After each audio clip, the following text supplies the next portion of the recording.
기쁜 가정예배 오신 여러분들 진심으로 환영합니다. 오늘은 내 영혼이 은총 입어 함께 찬양하시죠. 내 영혼이 은총 입어 중한 죄짐 벗고 보니 슬픔 많은 이 세상도 전국으로 화하도 높은 산이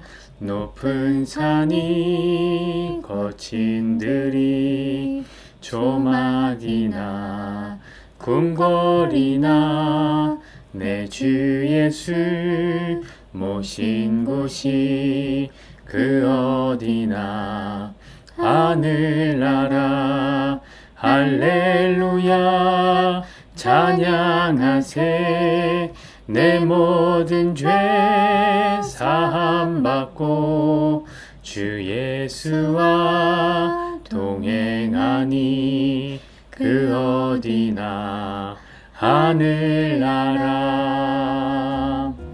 아멘. 오늘 말씀 시편 65편 4절 말씀입니다. 우리 함께 봉독하도록 하겠습니다. 시작. 주께서 택하시고 가까이 오게 하사 주의 뜰에 살게 하신 사람은 복이 있나이다. 우리가 주의 집 곧 주의 성전의 아름다움으로 만족하리이다. 아멘. 오늘 말씀을 중심으로 해서 어디서 살 것인가 라는 제목으로 함께 말씀을 나누도록 하겠습니다. 어디서 살 것인가? 이거는 오늘 설교 제목은 유명한 건축가죠. 유현준 집사님의 집사님이더라고요. 집사님, 교회 집사님. 그러고 보니까 더 친근해요. 유현준 집사님의 책 제목 그대로 따온 겁니다. 어디서 살 것인가. 신간 베스트셀러죠. 아마 여러분들 읽어보신 분들이 있을 겁니다.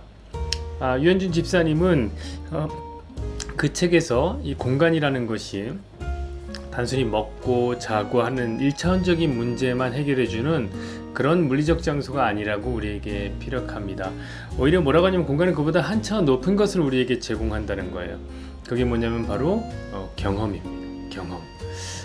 자, 그럼 그 경험이 쌓여서 만드는 게 뭡니까? 경험이 쌓여서 만드는 게 바로 한 인생의 정체성이 되는 겁니다. 자, 그러니까 어디서 사느냐, 이 문제는 우리의 정체성을 만드는 이 보통 중요한 문제가 아닌 것입니다. 맞습니다. 어디서 사느냐 중요한 문제입니다. 그런데 이 질문을 유현준 집사님이 처음 한 건 아니더라고요. 그보다 훨씬 이전에 그 이중환이라는 사람이 우리에게 같은 질문을 했습니다. 이중환, 지금으로부터 300년, 거의 300년 전에 이중환이라는 사람은 택리지라는 책을 썼습니다. 택리지, 제목 그대로 하면 택리, 마을을 택하는 이치, 방법 정도가 되겠습니다. 이 이중환은 37세 늦은 나이에 유배 생활을 이제 하게 됩니다. 그러면서 이제 어차피 이제 유배 생활 하는 거니까 하는 김에 떠돌아다니면서 살기 좋은 땅을 한번 찾아보자, 공부해보자 이랬던 겁니다. 그러면서 사람이 살기 좋은 땅에 4가지 원리를 제시합니다. 첫 번째는 뭐냐면 지리입니다. 지리. 풍수지리 아시죠? 풍수지리. 풍수지리적으로 좋은 것, 그런 거 이제 배산임수. 뒤로는 적군을 막아주고 산이 딱 있어서 앞으로는 물을 품고 있는 땅, 그런 땅, 살기 좋은 땅이다. 두 번째는 뭐냐면 생리입니다. 생리. 이는 풍부한 농산물이라든지 특산품 혹은 또 교통이 좋아서 가만히 있어도 경제적인 이익이 생기는 땅을 얘기하는 거죠. 세 번째는 인심이 좋아야 한다는 거죠. 다들 동의하시죠? 인심 좋은 땅. 넷째는 뭐냐면 산수가 좋아야 한다 이렇게 얘기했습니다. 이중환은 이런 얘기를 했어요. 사는 곳에 산수가 없으면 사람이 거칠어진다. 요즘에 하는 말이랑 똑같지 않아요? 너무 신기하지 않아요? 그 옛날에도 그랬습니다. 자, 그러면은 여러분들은 지금 어느 곳에 살고 있습니까? 어디서 살고 계십니까? 여러분이 사는 곳은 이와 같은 4가지 조건을 모두 충족하고 있습니까?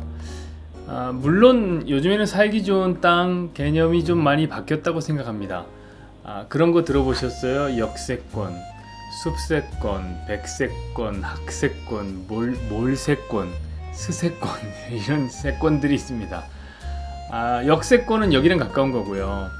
숲세권은 숲이랑 가까운 거, 백세권은 백화점, 뭐 다 아실 겁니다. 학세권은 학교, 몰세권은 대형 쇼핑몰입니다. 그럼 스세권은 뭔지 아세요 혹시? 스세권은 스타벅스입니다.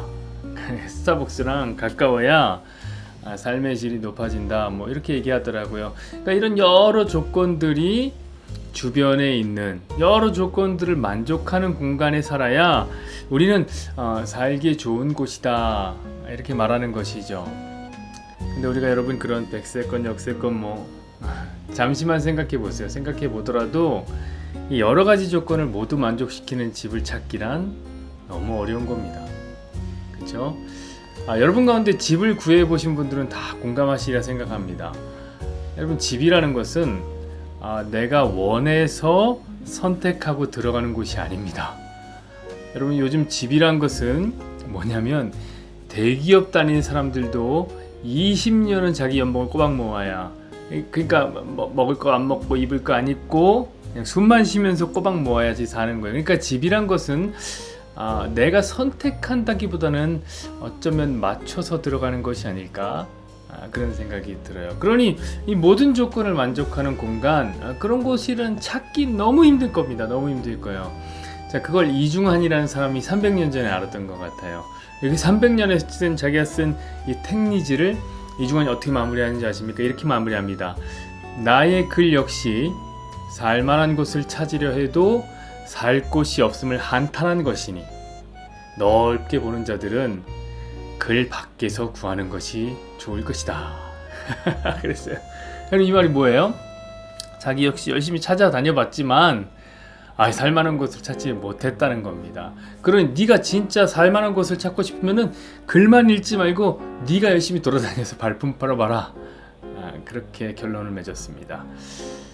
약간 회의적인 결말이죠. 나는 못 찾았다, 이거 아닙니까? 근데 여러분, 이것은 유현준 집사님도 마찬가지더라고요. 유현준 집사님 어디서 살 것인가 라는 책을 써서 좋은 어떤 경험을 쌓아줄 수 있는 공간을 우리에게 찾아주고 싶은 마음, 그런 마음이 굴뚝 같아서 썼겠죠. 그런데 그렇게 만족스러운 공간은 없다는 것을 집사님 역시 그 전제에 깔아두고 있습니다. 사랑하는 여러분, 이 세상 그 어디에도 완전히 만족스러운 땅, 완전히 만족스러운 공간, 그런 곳은 없습니다. 왜냐하면 인간의 욕망은 끝이 없기 때문에 그렇죠. 어떤 조건도 인간을 만족하게 할 수는 없습니다. 자, 그러니 여러분, 어디서 살 것인가에 너무 심취하지는 마십시오. 너무 심취하지 마세요. 여러분, 어디 가도 여러분은 만족하지 못할 겁니다. 자, 그럼 우리가 살기 좋은 땅은 없는 겁니까? 아닙니다. 여러분, 이중환이라는 사람은 너 책에서 찾지 말고 밖에서 찾아보라고 했는데 저는 이중환과 정확히 반대예요. 정확히 반대. 저는 우리가 살만한 곳을 글 속에서 찾았습니다. 글 속에서. 4절을 보실까요? 다시 한번. 주께서 택하시고 가까이 오게 하사 주의 뜰에 살게 하신 사람은 복이 있나이다. 우리가 주의 집 곧 주의 성전의 아름다움으로 만족하리이다. 아멘. 여러분도 아시겠지만 저는 풍수지리자는 아닙니다. 하지만 여기 복이 있는 땅이 있습니다. 저는 건축은 개뿔도 모르지만 우리를 만족시키는 집이 뭔지 압니다. 그곳이 여기 있습니다. 어떻게 찾았어요? 우리가 찾아낸 땅입니까? 아닙니다. 이 땅은 하나님께서 친히 택하신 사람들이 하나님 가까이에 살도록 하나님이 허락하신 땅입니다. 그곳이 어디예요? 성경에 보니 그곳이 바로 주의 뜰이며 다른 이름으로는 주의 성전이다 라고 말하고 있습니다. 여러분, 이것을 누가 고백한 줄 아십니까? 다윗의 고백이에요. 다윗의. 여러분, 저는 여기서 우리가 배울 게 많다고 생각해요. 그럼 다윗이 어떤 사람입니까? 다윗은 왕이에요. 왕. 다윗은 멋진 성에서 살았습니다. 그런데 거기서는 만족이 안 되는 거예요. 그럼 어디서 만족합니까? 하나님이 계신 성전에서 만족했습니다. 그럼 왜 그럴까요? 성전이 더 멋있었기 때문입니까? 아니에요. 여러분, 다윗은 성전을 짓지 않았어요. 여러분 아시잖아요. 성전 못 지어서 하나님이 짓지 말라고 그랬어요. 손에 피가 많다고. 누가 멋진 성전 지었어요? 다윗의 아들 솔로몬이 지었어요. 그러니까 지금 다윗이 만족하고 있는 이 성전은 아주 후줄근하고 볼품없는 옛날 하나님의 전. 그겁니다. 옛날 성전. 그런데 다윗이 거기서도 만족했던 거예요. 사랑하는 여러분, 그래서 저는 이렇게 생각해요. 좋은 조건의 집이 우리를 만족시키는 것이 아니다. 여러분, 죄인이 만족할 수 있는 집은 따로 있습니다. 그것은 바로 죄인의 모든 허물을 은혜로 덮어주시는 은혜의 집이요, 하나님의 집인 바로 주의 성전입니다. 그러므로 사랑하는 여러분, 부디 어디서 살 것인가, 우리 어디서 살 것인가, 이거 너무 찾아다니지 마시고요. 여러분이 지금 계신 그 자리를, 그 공간을 어떻게 하나님을 모실 것인가, 어떻게 하나님을 가까이 할 것인가, 그것을 고민하십시오. 그게 빠릅니다. 그게 만족하기 빨라요. 우리 오늘 찬양했잖아요. 하나님이 계시기만 하면 높은 산이 거친 들이 초막이나 궁궐이나, 그 자리가 바로 하늘나라인 것입니다. 아무데나 시간입니다.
공동 기도문 시간입니다. 함께 손을 잡고 축복을 빌어 주십시다. 하나님과 함께 하도록이요. 여호와는 내게 복을 주시고 너를 지키시길 원하며 여호와는 그의 얼굴을 내게 비추사 은혜 베푸시기를 원하시며 여호와는 그 얼굴을 내게로 향하여 드사 함께요 평강 주시기를 원하노라. 아멘. 아멘.